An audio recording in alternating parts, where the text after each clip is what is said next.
by Ikechukwu Nnochiri Abuja. The Code of Conduct Tribunal, CCT, sitting in Abuja, has adjourned further proceedings on the non-assets declaration charge the federal government filed against the suspended Chief Justice of Nigeria, CJN, Justice Walter Onnoghen, indefinitely.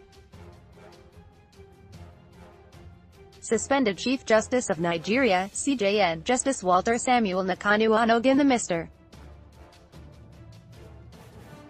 Danladi Umar-led tribunal said its decision to suspend Justice Onnoghen's trial was based on the order of the Court of Appeal in Abuja.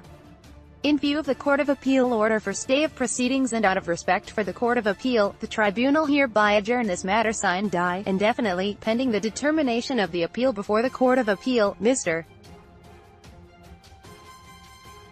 Umar ruled, Onnoghen, removal portends grave danger to 2019 polls, says TMG. Only the CCT chairman and the third member of the panel, Mrs. Julia Mabo, attended the sitting. The second member of the panel, Mr.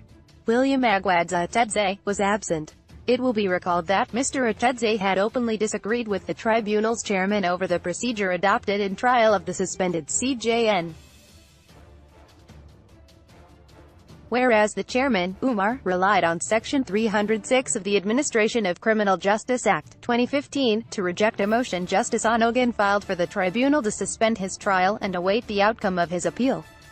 On the other hand, Mr. Atedze relied on Section 287(3) of the 1999 Constitution, as amended, and plethora of Supreme Court decided cases, to insist that the CCT panel ought to have respected 4 different interim injunctions that restrained all the parties, including the tribunal, from taking further steps in the matter.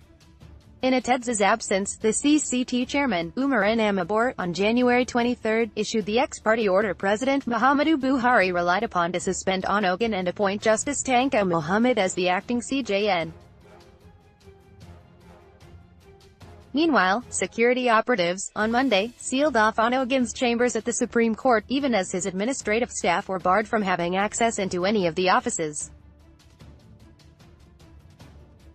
This was as the acting CJN, Muhammad, took over and presided over about 10 cases that came up for hearing before the Supreme Court on Monday. More details soon.